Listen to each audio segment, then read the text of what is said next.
11장 20절부터 22절 말씀 우리 한 목소리로 같이 읽겠습니다. 시작. 믿음으로 이삭은 장차 있을 일에 대하여 야곱과 에서에게 축복하였으며 믿음으로 야곱은 죽을 때에 요셉의 각 아들에게 축복하고 그 지팡이 머리에 의지하여 경배하였으며 믿음으로 요셉은 임종시에 이스라엘 자손들이 떠날 것을 말하고 또 자기 뼈를 위하여 명하였으며. 아멘. 네, 어제는 믿음은 시험을 이깁니다라는 제목으로 말씀을 나누었습니다. 하나님께서 아브라함을 시험하셨을 때에 아브라함은 믿음으로 이삭을 드렸습니다.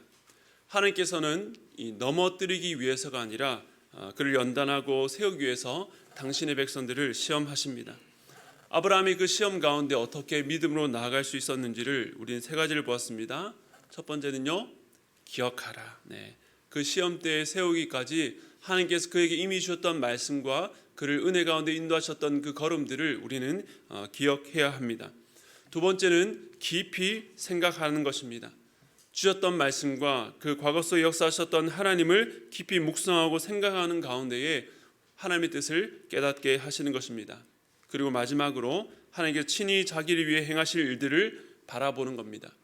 우리에게 맡겨진 일, 또 우리가 받는 믿음의 시험이 결국 하나님께서 자기를 위하여 이루신 일이라는 것을 깨닫고 하나님을 온전히 신뢰하는 가운데 담대하게 나아가야 됩니다.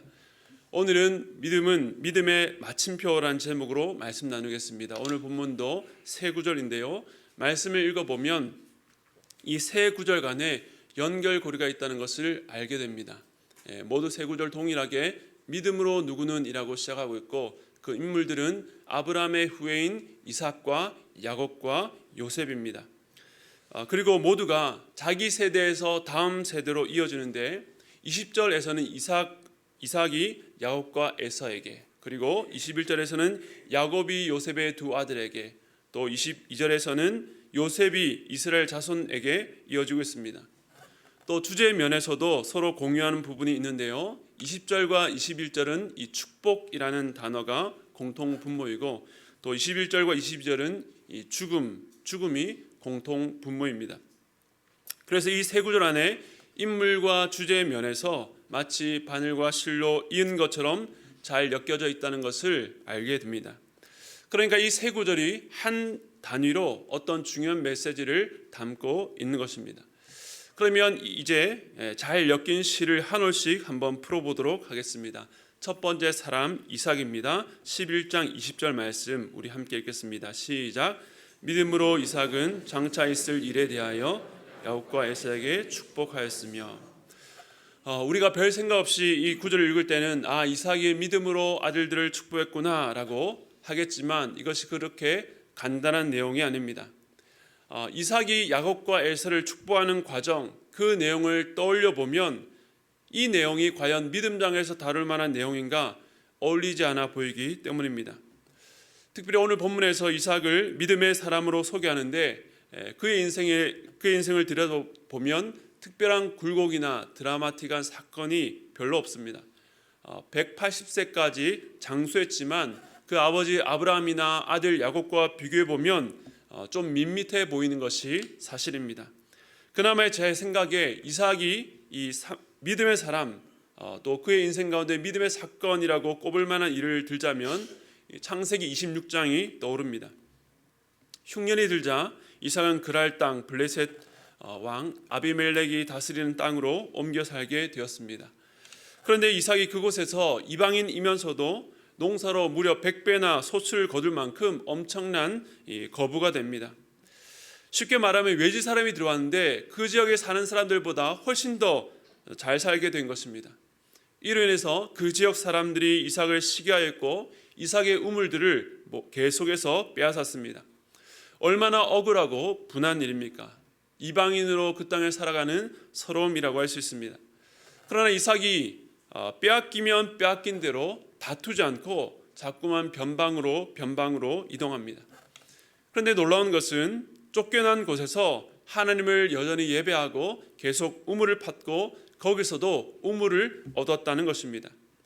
당시에 우물을 얻는 것은 생존에 있어서 아주 중요한 일이었고 또 그것을 판다고 누구나가 얻을 수 있는 것도 아니었습니다.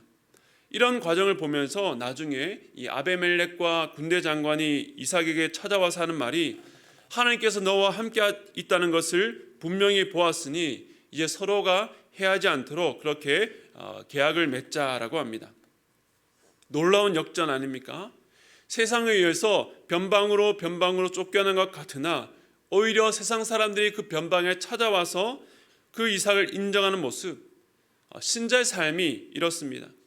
세상의 약한 방법과 술수로 우리를 몰아낼 때에 겉으로 보면 중심부에서 외곽으로 밀려나는 것 같으나 하나님은 밀려난 그곳을 중심이 되게 만드신 것입니다.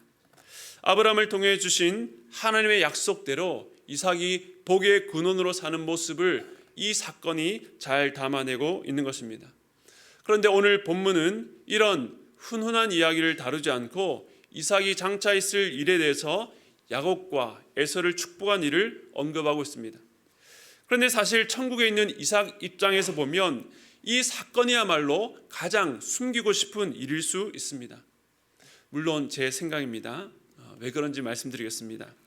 이삭의 두 아들 이 에서와 야곱은 쌍둥이인 것을 여러분 잘 아십니다. 매우 독특한 것은 그들이 어미의 뱃속에서 있을 때부터 다투었다는 것입니다. 싸웠다는 것입니다. 성경은 이 일을 기록하고 있는데 이삭과 리브가는 이 일을 심상치 않게 여겼습니다. 얼마나 심각했는지 이삭이 아들이 태 속에 싸운 일들 두고 여호와께 어찌할 거라고 기도했다라고 나옵니다. 그때 하나님께서 이삭에게 장차 이 둘에게 일어날 일에 대해서 말씀하십니다. 창세기 25장 23절 말씀 함께 읽겠습니다. 시작. 여호와께서 그에게 이르시되 두 국민이 내 태중에 있구나. 두 민족이 내 복중에서부터 나누이리라. 이 족속이 저 족속보다 강하겠고 큰 자가 어린 자를 섬기리라 하셨더라. 아멘. 하나님께서는 이 두 자녀가 태어나기 전에 이미 장자 에서가 아닌 야곱을 선택하셨습니다. 그러니까 야곱이 태어나서 장자의 축복받기를 사모하고 에서는 장자의 명분을 가볍게 여기기 전에 하나님께서 먼저 야곱을 사랑하시기로 선택하신 것입니다. 그 선택의 이유는 신비에 가려져 있습니다. 하나님의 주권에 속한 일이며 우리는 그저 하나님의 무조건적인 은혜였다라고 이해할 수밖에 없습니다.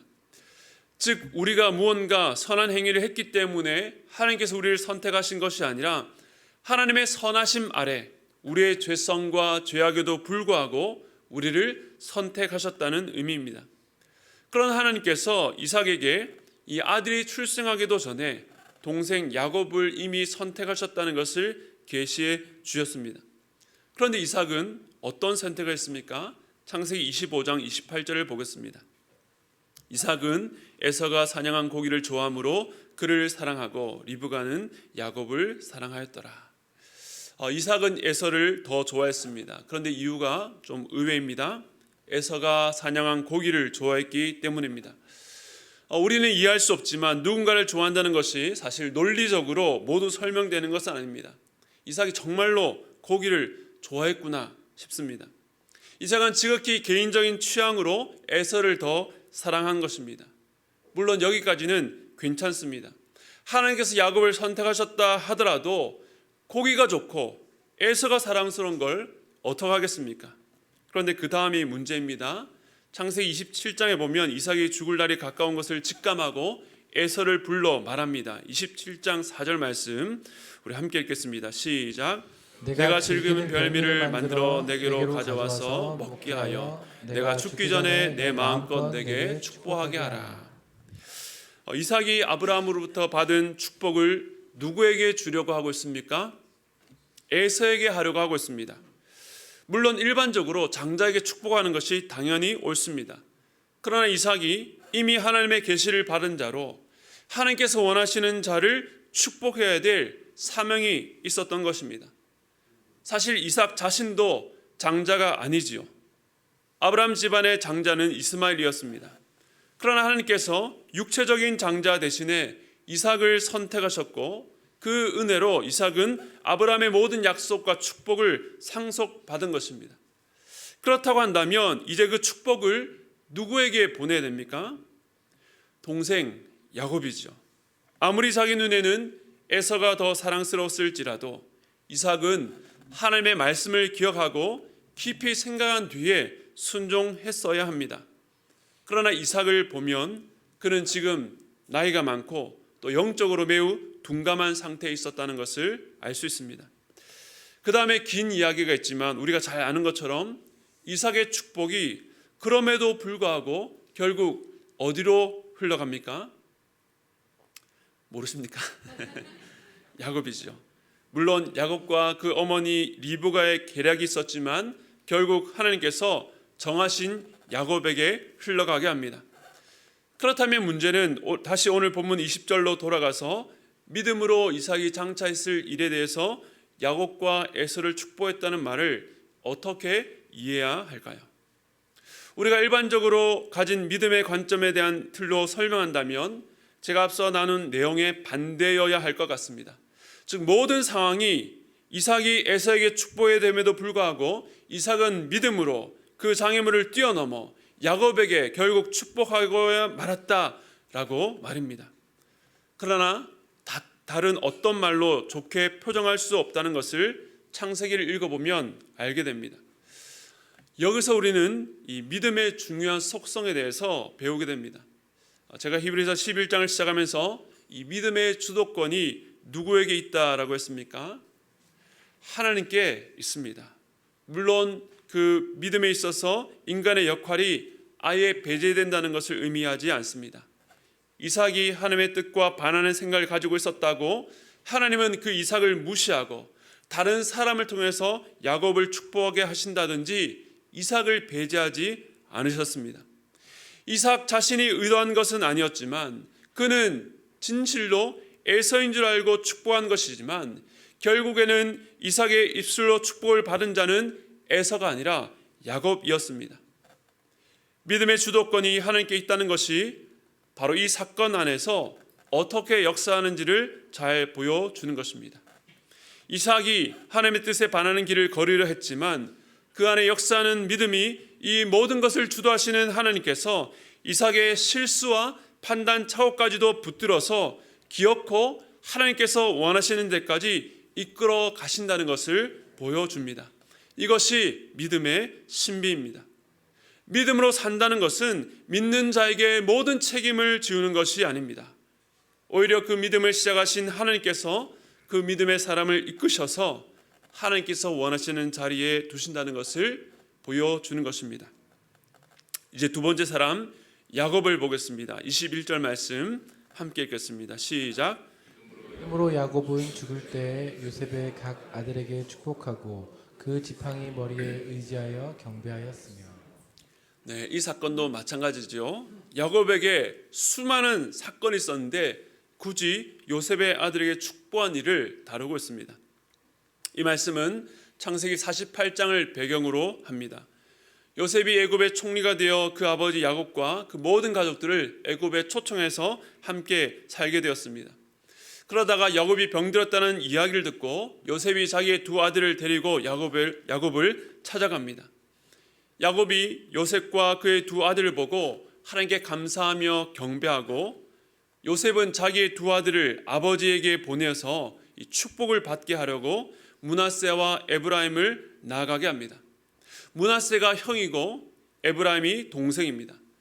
그래서 야곱의 오른편에는 이 므낫세의 머리 위에 그리고 야곱의 왼손을 동생인 에브라임의 머리 위에 두게 했습니다. 오른손이 힘의 근원, 주도권을 의미하고 상징했기 때문에 장자인 므낫세가 야곱으로부터 더 큰 복을 받기를 원한 것입니다. 그런데 여기서 갑자기 야곱이 의외 행동을 합니다. 갑자기 손을 어긋나게 해서 오른손으로는 에브라임을 왼손으로는 므낫세 위에 옮긴 것입니다. 그러면서 곧바로 축복하기 시작합니다. 그런데 이 모습을 본 요셉이 기뻐하지 않았습니다. 요셉은 차남이 장자의 복을 받는 것이 합당치 않다고 생각한 것이죠. 그는 아버지에게 그리 마옵소서 장자에게 오른손을 얹혀달라고 요청합니다. 야곱이 요셉의 아들들에게 기도하는 중에 요셉이 중간에 끼어들어 이런 요청을 한 것을 보아서 요셉 입장에서 얼마나 당황했는지를 알 수 있습니다. 사실 저는 예전에 이 본문을 처음에 읽으면서 야곱이니까 그렇게 했겠지라고 생각했습니다. 그가 얼마나 아우로서 장남에 대한 컴플렉스가 있었으면 그렇게 했을까? 그는 복중에서부터 복받기 위해서 싸웠고 평생을 그 복을 얻기 위해서 전투하는 삶을 살아왔습니다. 그래서 장남에게 장자의 복을 주려는 요셉에게 야곱은 난 그렇게 못하겠다고 주장했다라고 생각했습니다. 그러나 이 일에 대해서 오늘 히브리서 기자는 믿음으로 야곱이 요셉의 두 아들을 축복했다라고 말합니다. 그러니까 야곱이 장자에 대한 콤플렉스로 자기의 뜻대로 일부러 차남에게 더 큰 복을 주려고 한 것이 아니라는 것입니다. 어떻게 그것을 알 수 있는지 요셉이 극구 야곱의 어긋난 축복을 가로막을 때에 야곱의 말을 보겠습니다. 창세기 48장 19절 말씀 함께 읽겠습니다. 시작. 그의 아버지가 허락하지 아니하여 이르되 나도 안다 내 아들아 나도 안다. 그도 한 족속이 되며 그도 크게 되려니와 그의 아우가 그보다 큰 자가 되고 그의 자손이 여러 여러 민족을 이루리라 하고 야곱이 말합니다. 나도 안다.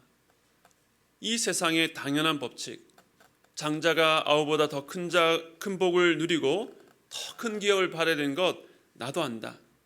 하지만 아우가 그보다 더 큰 자가 되겠다는 것입니다. 이것이 어떤 의미일까요? 저는 이 야곱의 고백에서 그의 모든 삶이 녹여져 있다라고 봅니다. 그러니까 이 고백은 그렇게 악착같이 살아온 태도를 반영하는 것이 아니라 그의 인간적인 삶, 속이고 빼앗고 움켜쥐고자 했던 삶을 하나님의 시간 속에서 녹아지고 다듬어져서 나온 고백인 것입니다. 특별히 창세기 48장에서 그의 이름을 야곱이라고 언급하지 않고 이스라엘이라고 언급합니다. 이 이름은 야복 강가에서 하나님과 씨름하다가 환도뼈가 부러진 이후에 하나님께 받았던 새 이름입니다. 이스라엘 그 이름의 뜻은 하나님이 싸워주심입니다. 반면에 야곱이란 이름의 뜻은 발꿈치를 잡는 자, 이스라엘과 대비해서 의역하면 스스로 싸우는 자입니다. 그가 그 험한 세월을 살고 나서 지금 느낀 것이 무엇입니까?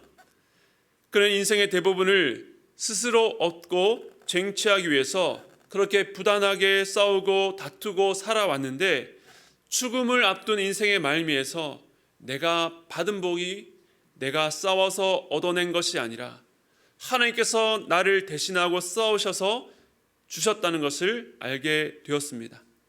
즉 내가 형을 속이고 라반도 속이고 그렇게 복을 쟁취한 것이 아니라 태어나기 전 이미 하나님께서 아우인 자신을 선택하셔서 그 강권적으로 복을 주셨다는 것을 깨닫게 된 것입니다.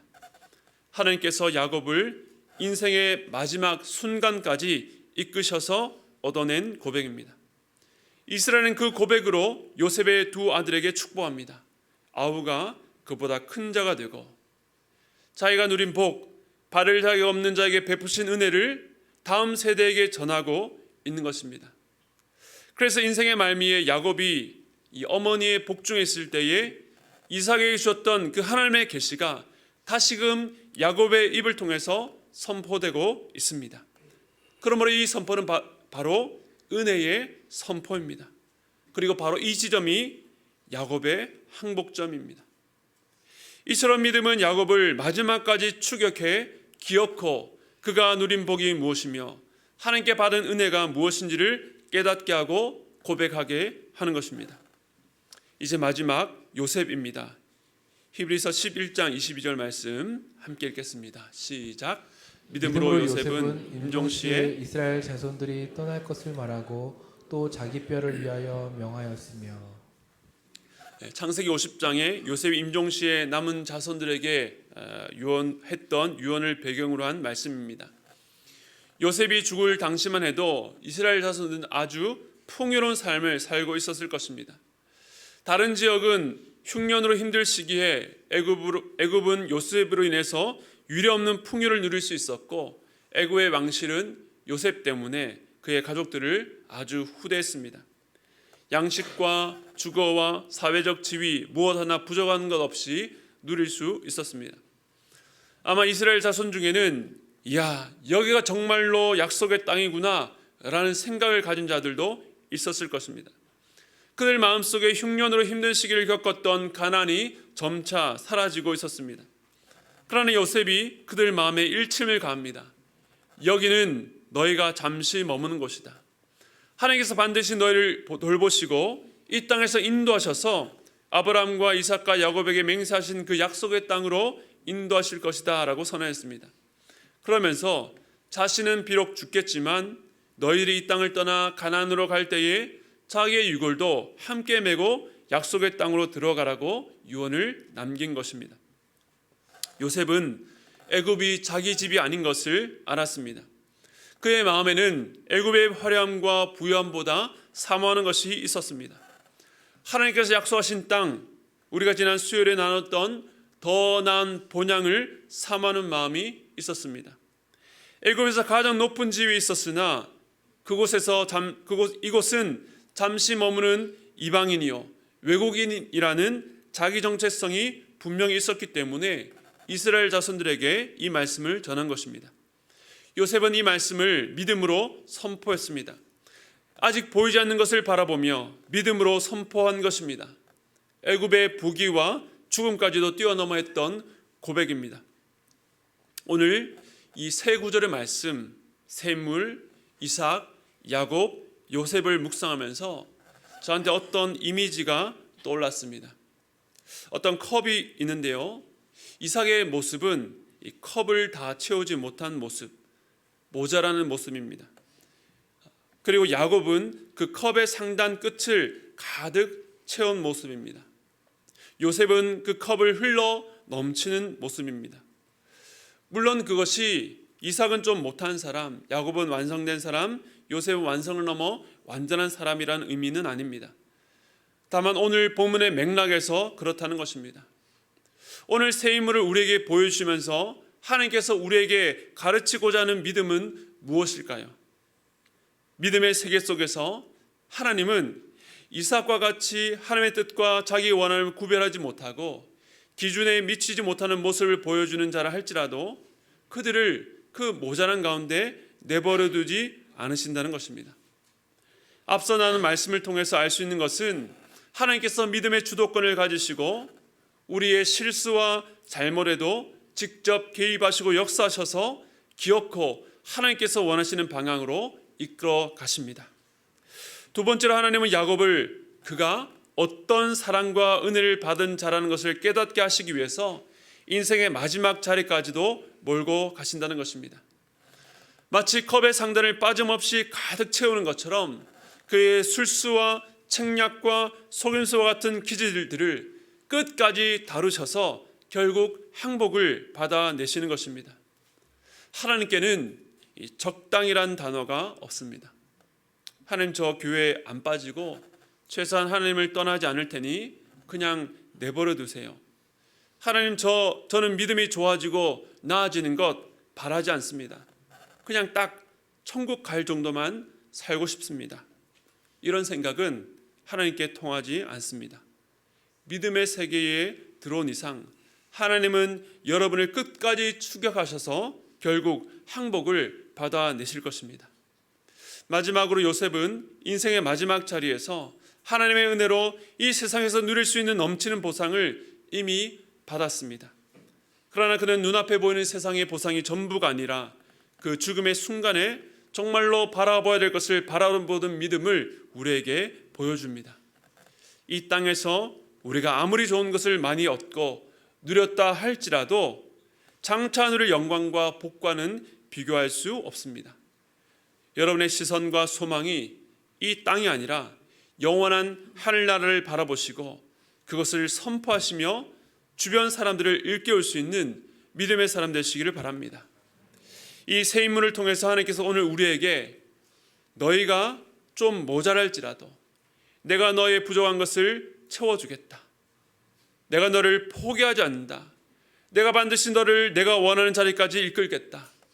은혜로 너를 덮어 끝까지 인도할 것이다.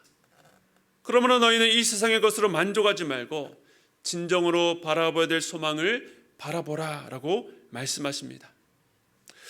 오늘 설교 제목이 믿음의 마침표입니다. 그런데 우리가 이삭, 야곱, 요셉처럼 끝까지 믿음을 잘 지켜 마침표를 잘 찍자는 의미가 아닙니다. 믿음의 마침표는 우리가 아니라 하나님께서 찍으십니다. 오늘 이삭, 야곱, 요셉의 인생의 결말을 통해 믿는 자를 인생의 끝까지 붙드시는 하나님의 일하심을 봅니다. 우리는 그저 이 정도쯤에서 마침표를 찍고 싶은 유혹을 느낍니다. 우리 자신조차 이쯤에서 포기하고 싶어 합니다. 그러나 끝날 때까지 끝난 것이 아닙니다. 하나님께서 마침표를 찍기 전에는 끝나지 않습니다. 여러분을 믿음의 자리로 부르셨다는 것은 우리의 모자람과 부족에도 끝까지 여러분을 책임지시는 하나님의 마침표가 예정되어 있다는 것을 믿으시기 바랍니다. 지금 우리의 모습을 볼 때 실망스럽고 더 이상 무엇을 기대해야 될까 싶을 정도로 자책하는 분이 있을지 모르겠습니다. 그러나 그것이 여러분의 최종 모습이 아닙니다. 그 정도면 됐다라고 하는 사단의 속임수에 넘어가지 마십시오. 하나님께서 여러분의 인생에 마침표를 찍을 때에 참으로 믿음의 삶이었다라고 인정하실 주님을 기대하는 저와 여러분 되시기를 주님의 이름으로 축복합니다.